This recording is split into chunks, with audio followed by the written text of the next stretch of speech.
नमस्कार दोस्तों, मैं सतीश कुमार वर्मा आज आपको सबसे महत्वपूर्ण भाग रोटावेटर के बारे में यहाँ पर जानकारी दूंगा। आपको कितने फिट का रोटावेटर कितने एचपी ट्रैक्टर के लिए सफिशिएंट रहता है इसकी जानकारी यहाँ पर दूंगा। अगर हम लोग रोटावेटर की बात करें तो रोटावेटर 4 फीट से लेकर 11 फीट तक आता है और 4 फीट से 11 फीट के रोटावेटर में ब्लेडों की संख्या भी अलग अलग आती है। जैसे ये हमारे पास एक रोटावेटर है, ये 5 फीट का रोटावेटर है। इस रोटावेटर में हम लोग यहाँ पर इसके प्रमुख भाग देख लेते हैं। ये इसकी प्रॉपुलर शाफ्ट है, ट्रैक्टर की पीटीओ से चलता है। ये फ्रेम सारा, ये हिच पिरामिड है। ये हमारी ब्लेड लगी हुई है, देखिए एल साइज की ब्लेड लगी हुई है, एल टाइप की ब्लेड लगी हुई है। और ये हमारी फ्लैंज है, ये हमारी एक्सल, ये देखिए पूरा का पूरा रोटरी शाफ्ट है, यहाँ पर रोटर शाफ्ट है। रोटर शाफ्ट के बाद साइड में स्किड शू लगे हुए हैं यहाँ पे, जिससे डेप्थ को हम लोग कम ज़्यादा करते हैं।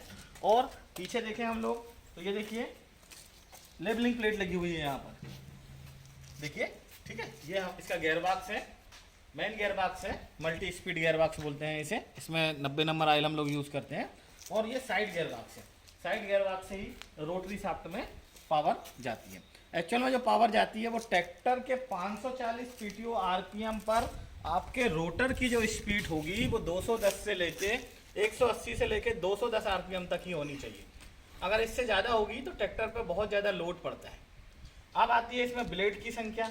जो ब्लेड होती है वो छोटे रोटावेटर से अगर हम लोग स्टार्ट करें तो 24 से स्टार्ट होती है। जैसे 5 फीट का रोटावेटर है तो उसमें 36 ब्लेड होगी, 6 फीट का रोटावेटर होगा तो उसमें 42 होगी, 7 फीट का रोटावेटर होगा तो 48 होगी।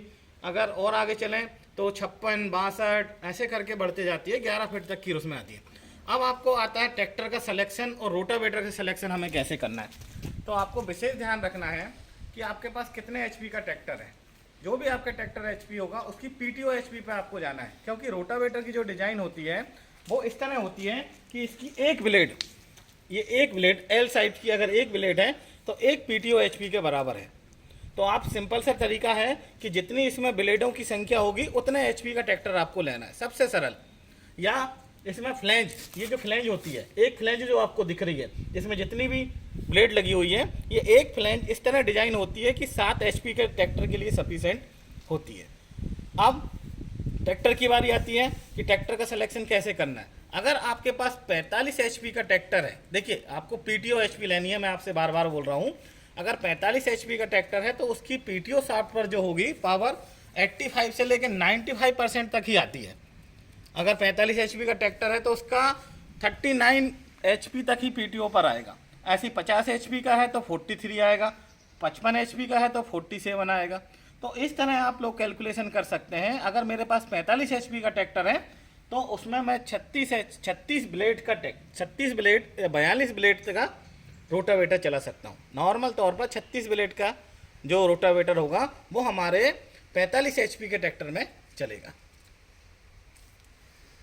ठीक है, आपको ये विशेष ध्यान रखना है। और दूसरी चीज़ ये है कि जब भी आप रोटावेटर को चलाएं, रोटावेटर को जब चलाएं तो रोटर के आरपीएम का कैलकुलेशन कर लें।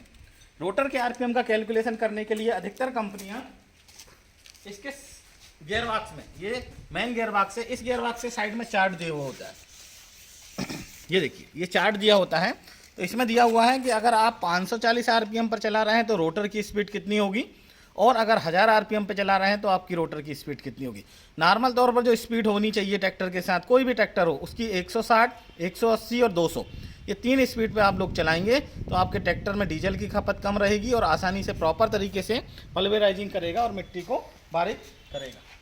ठीक है दोस्तों, मेरे द्वारा दी गई जानकारी आपको कैसी लगी कृपया कमेंट्स बॉक्स में लिखकर बताएं। जय हिंद, जय भारत, जय श्री राम।